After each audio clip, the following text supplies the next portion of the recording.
Welcome back to bros and mentor. आज की video में हम लोग बात करेंगे विक्टर रोक की जो अब वापस घर वापसी हो रही है, ब्राज़ील में वापस जा रहे हैं। उसके ऊपर उस न्यूज़ के ऊपर बात करेंगे। इसके सिवाय भाई बार्सिलोना में काफ़ी प्लास्टिक फैंस ऐड हो गए हैं, काफ़ी ऐसे फैंस हो गए हैं जिनका शॉर्ट मेमोरी है एज वेल एज भाई शॉर्ट टेम्पर्ड हो चुके हैं। दे आर टारगेटिंग गावी, उसके ऊपर थोड़ा सा डिस्कस करेंगे and then in the end we will talk about भाई मैच अगेंस्ट रियाल सोसिएडाड जो कि बिल्कुल परफेक्ट टाइम पे होने जा रहा है इस बार। तो उसके ऊपर डिस्कशन करेंगे। लेट्स टॉक अबाउट विक्टर ओक फर्स्ट भाई, जहाँ पे भाई हमको ये न्यूज़ सुनने में आ रही है कि विक्टर ओक वापस से जो पाल्मेरास करके जिस क्लब से हमने बार्सिलोना ने उसको साइन किया था फॉर 30 + 30 मिलियन के बोनसेस में, वहाँ वापस जा रहे हैं फॉर 25 मिलियन यूरोस के लिए। तो दैट मीन्स कि बार्सिलोना को मे बी 5 मिलियन यूरोस का लगभग लगभग चूना लग सकता है, और मे बी एड ऑन्स में शायद से वो 5 मिलियन यूरोस हो। प्लस इसमें सेलोन क्लॉज भी है कि 10% 20% समथिंग वो मे बी बार्सिलोना के पास टेक रहेगा। बट जो 60 मिलियन की इवेंचुअली फिगर सबको सामने आ रही थी, मैं उसको क्लियर कर दूं पहले ही कि भाई बार्सिलोना ने 30 मिलियन अपफ्रंट दिए थे एंड बाकी जो 30 मिलियन है वो बोनसेस में थे, जिसमें इंक्लूडेड थे कि he will play number of, और you can say percentage of the game, इतना ना certain percentage of the game in a season, जो कि वो नहीं खेल पाए obviously. And there was another bonus जिसमें था कि भाई वो टाइटल जीतता है then he will get that money. तो वो कुछ नहीं हुआ। सो इवेंचुअली बेसिकली 30 मिलियन तो बार्सिलोना के बच गए कुछ ना जीतते हुए। और अब बात आ रही है कि 25 मिलियन अगर इनकेस मिल जाते हैं तो I think we are good to go भाई।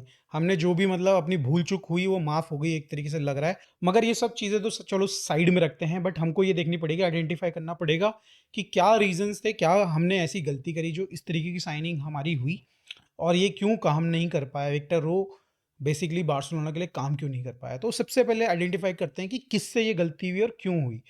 तो हम, अगर आप देखें उस टाइम पे मार्केट में थे, हम लोगों को चाहिए था लेवेंडोस्की का सब्स्टिट्यूट जो यंग हो, काफ़ी डायनामिक हो, पोटेंशियल काफ़ी हाई हो, और भाई उसकी स्कोरिंग एबिलिटी काफ़ी हाई हो। और बार्सिलोना को, जो आपको पता ही है भाई, sporting director as well as भाई उस टाइम के स्काउटिंग भी वही देख रहे थे इस पर्टिकुलर केस के लिए।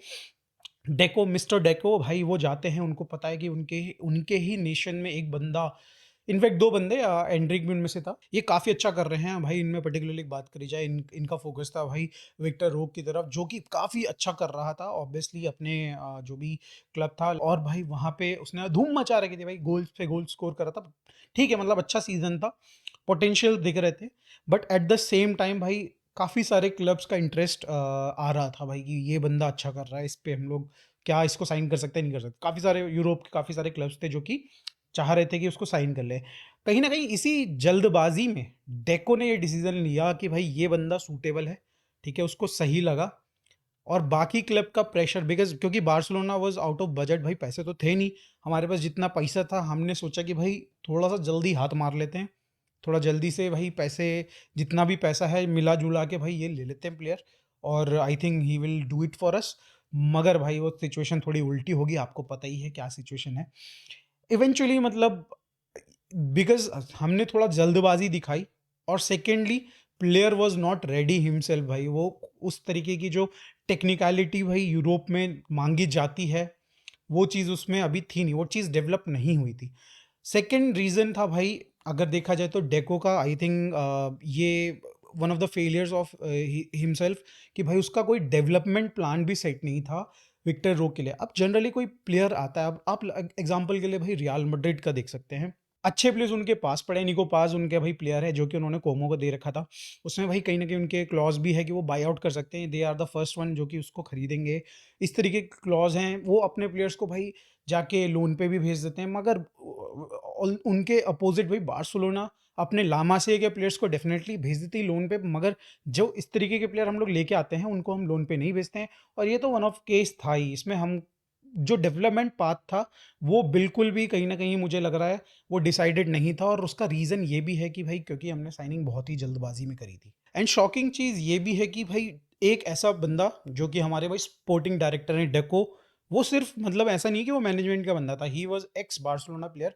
उसको पता था बार्सिलोना किस फिलॉसफी भी खेलती है, क्या टेक्निकलिटी है, बार्सिलोना को क्या रिक्वायर्ड है। उसके बावजूद भी इस तरीके का प्लेयर साइन करना इतनी बड़ी मिस्टेक।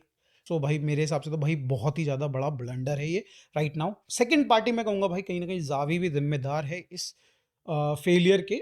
और मैं उतना ब्लेम ज़ावी पे डालूँगा ही नहीं, because that was not the signing he required, right? सबसे पहले विक्टर रोक की प्रोफ़ाइल, जो विक्टर रोक की प्रोफ़ाइल थी, उसको चाहिए नहीं थी, उसे चाहिए था एक सीडीएम, व्हेयरएज़ भाई बार्सिलोना को चाहिए था एक यंग बंदा, दे वांट हेडलाइंस, तो उन्होंने भाई साइन करके दे तो दिया ज़ावी को। मगर ज़ावी को ये दिखा जब वो बेसिकली ट्रेनिंग्स में आया, उसने भाई उसके हिसाब से प्लान करी चीज़ें, तो उसको एक चीज़ दिखती कि वो बंदा कैपेबल नहीं है यूरोपियन फुटबॉल में खेलने के लिए, और उसको टाइम लगेगा, he will take time, at least like एक आधा सीजन, 2 सीजन लगेंगे। ये चीज़ तो ज़ावी के फेवर में जाती है, और इसको प्रूव करते हैं हंसी फ्लिक। वो जब आते हैं, देखते हैं विक्टर रोक को अपने उसमें, विक्टर रोक को अपने जो टीम में है उसमें थोड़ा सा ट्राई करते हैं, और वो भी सेटिस्फाइड नहीं होते उसके परफॉर्मेंस से, और उसके बाद बार्सिलोना उनको भेज देती लोन पे। या फिर ये कहें कि कहीं ना कहीं ज़ावी के साथ जो रिलेशनशिप खराब हुए थे, उसमें विक्टर रोक एज वेल एज उनके मैनेजर ने मीडिया के सामने आके ऐसे ऐसे बयान दे दिए थे कि भाई कहीं ना कहीं भाई Ravi is not happy with him, बहुत गुस्सा है, ये वो, सो इस तरीके की जो बयान आए थे। उसके बाद कहीं ना कहीं बार्सिलोना इटसेल्फ डिसाइडेड कि भाई ये प्लेयर नहीं खेल सकता, बिकॉज यार 19 साल का लड़का, 18-19 साल का लड़का, और आप या फिर आपके मैनेजर मीडिया में जाके बार्सिलोना या फिर बार्सिलोना के कोच के लिए, मैनेजमेंट के खिलाफ आप जाके बोलते हैं, तो ये सारी चीज़ें शायद से नहीं अच्छी लगी होगी। दैट्स वाई उन्होंने भाई डिसाइड किया कि बार्सिलोना इसको भाई लोन पे भेजेगी, and at the same time they will find solution कि भाई किस तरीके से इससे अब छुटकारा पाया जाए। एंड सॉल्यूशन आपको पता चल ही चुका है कि बंदा जानने वाला है, और किसी भी हाल में अब बार्सिलोना में वापस नहीं आ सकता।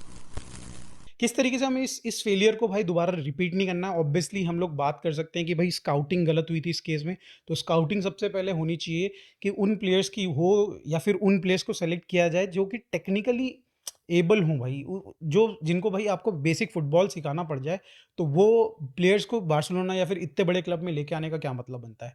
एट द सेम टाइम जब आपने डिसाइड कर लिया कि ये प्लेयर हमारे लिए सही रहेगा, और उसके लिए आप कन्वर्सेशन स्टार्ट कर रहे हैं, एट द सेम टाइम आपको डेवलपमेंट प्लान भी बना के रखना पड़ेगा कि भाई क्या हमारे पास स्पॉट है उसको देने के लिए, चाहे अगर बात करी जाए एथलेटिक में, या फिर भाई आप मेन टीम की बात करें, या फिर भाई मेन टीम में अगर आप प्लेइंग 11 में डालने की बातें कर रहे हैं, तो क्या वो स्पॉट है उसको खिलाने के लिए, या फिर भाई उसको लोन पे भेजना है। तो ये सारा डेवलपमेंट प्लान आपको पहले से डिसाइड करना होगा, ना कि प्लेयर जब घर पे अपने भाई ऑफिस में आ जाता है, साइन कर लेता है, और उसके बाद बस्ता लेके भाई उसमें पहुंच जाता है, ड्रेसिंग रूम में पहुंच जाता है, उसके बाद डिसाइड होगा ये सारी चीज़ें।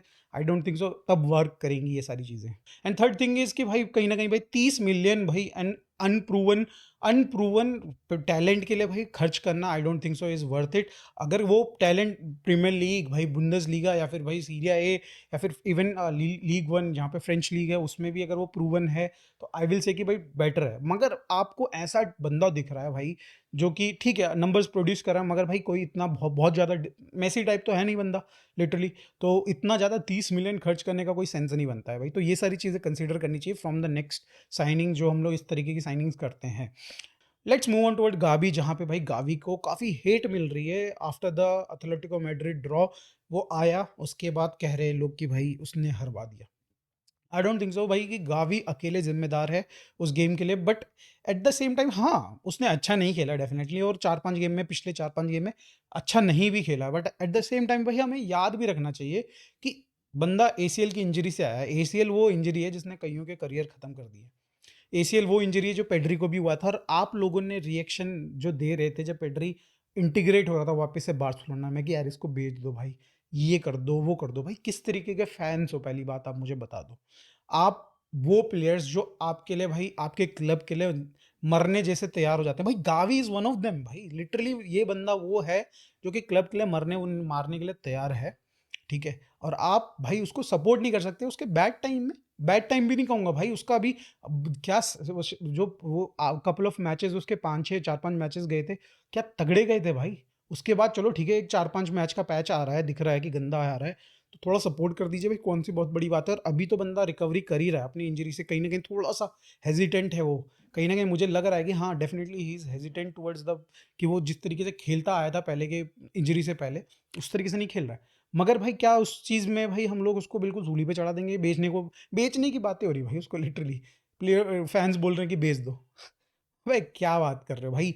हम ऐसा पैच हर किसी के साथ आया है, डैनी ओल्मो के साथ आया है, फर्मीन लोपेज के साथ आया, अभी फिर से देख लो फर्मीन लोपेज इन उस फिर से वापस से उसी बुरे पैच में चला गया 2-3 मैच के। तो ये कैसे खत्म होगा भाई, आपको चांस देना पड़ेगा। और जिस तरीके की बेंच हमारे पास है भाई, हर किसी को हम हर 4-5 मैच के गेम टाइम नहीं दे सकते लगातार, हमें रोटेशन करती रहनी पड़ेगी। तो भाई मेरे हिसाब से तो ये बिल्कुल वर्थलेस है जो हेट मिल रहा है।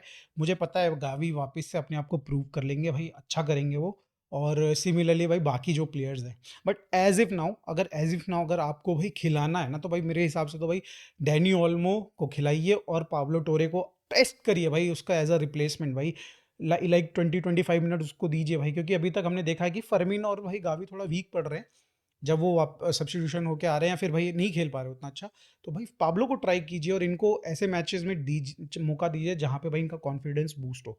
छोटी मोटी टीम्स के अगेंस्ट रियल वोलेडेड जो भी नाम है उसका, उसके साथ इनको चांस दीजिए। Now let's move on toward the भाई मैच जो कि होने जा रहा है रियल सोसिएडाद से। भाई ये टीम थी जिसने भाई बार्सिलोना के अगेंस्ट कैसे खेलना है बाकी टीम्स को एक टेम्पलेट दिया था सेट करके।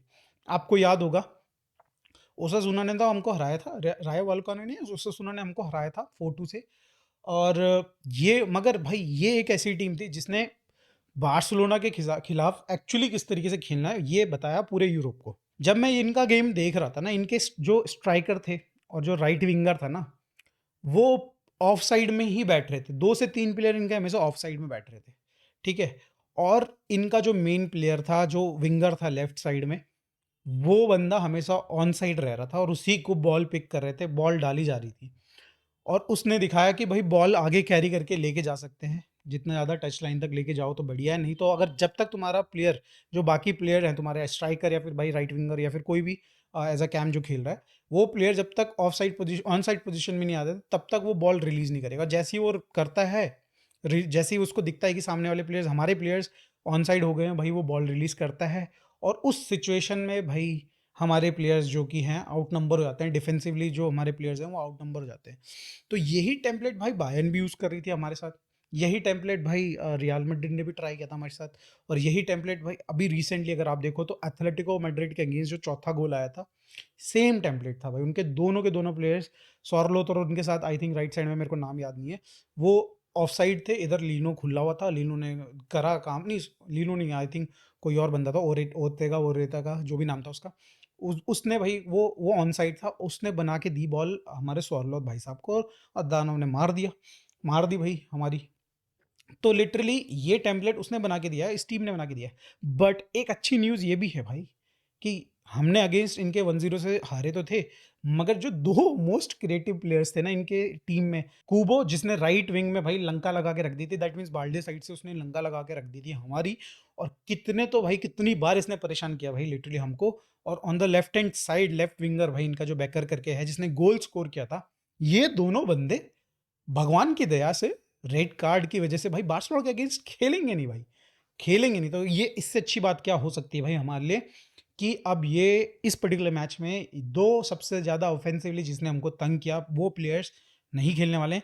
तो मेरे हिसाब से तो ये एक ऐसा गेम बन सकता है जहाँ पे maybe we can try कि भाई कुबार्सी को रेस्ट दिया जा सके एंड रोहो को खिलाया जा सके। आई डोंट नो भाई, maybe we can try it. At the same time भाई मैंने जैसे कहा कि मुझे पर्सनली लगता है कि डैनी ओल्मो को स्टार्टिंग पोजीशन इस गेम में मिलनी चाहिए as a CAM, and at the same time उसका रिप्लेसमेंट ना तो फर्मिन हो ना तो गावी हो, पाब्लो टोरे होने चाहिए मेरे हिसाब से। वी वांट टू ट्राई, अगर देखो भाई offensively they are like toothless, अगर इस गेम में दिख रहे हैं तो भाई ट्राई करो ना भाई, ऐसे बंदे ट्राई करो जो क्रिएटिविटी लेके आ सकते हैं और लो ब्लॉक में जो बैठी टीमें हैं उनके साथ भाई इफेक्टिव हो सकते हैं। तो मेरे को लगता है पाब्लो टोरे is one of them, almost one of them definitely. And at the same time भाई लामिन यमाल को फर्स्ट हाफ में खिला के सेकंड हाफ का पूरा रेस्ट देना चाहिए मेरे हिसाब से, या फिर एज अर्ली एज पॉसिबल उसको भाई रेस्ट देना चाहिए।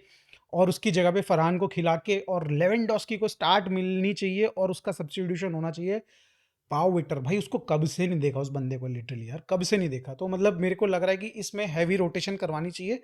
हंसी फ्लिक को 5 सब्स्टिट्यूट मिले भाई, ट्राई तो करो, कुछ करवाओ तो उनसे, कुछ करने तो दो भाई। करते ही नहीं हो सब्स्टिट्यूट यार, 80-80 मिनट में 5 मिनट खेल के क्या ही उखाड़ लेंगे वो बच्चे हमारे।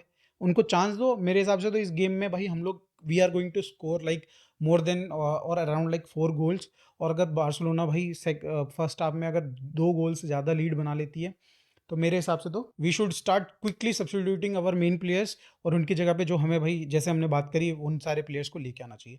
आप बताइए ज़रूर कि आपके हिसाब से ये गेम किस तरीके का होने वाला है, क्या प्रेडिक्शन होने वाली है? मेरी प्रेडिक्शन है भाई 4-1 की, इसमें 1 गोल तो बार्सिलोना शगुन का खाती है, मगर भाई 4 गोल हम मारने वाले हैं। आप अपनी-अपनी प्रेडिक्शंस प्लीज़ कमेंट में डालिएगा ज़रूर, और मिलते हैं नेक्स्ट वीडियो में दोस्तों, बाय।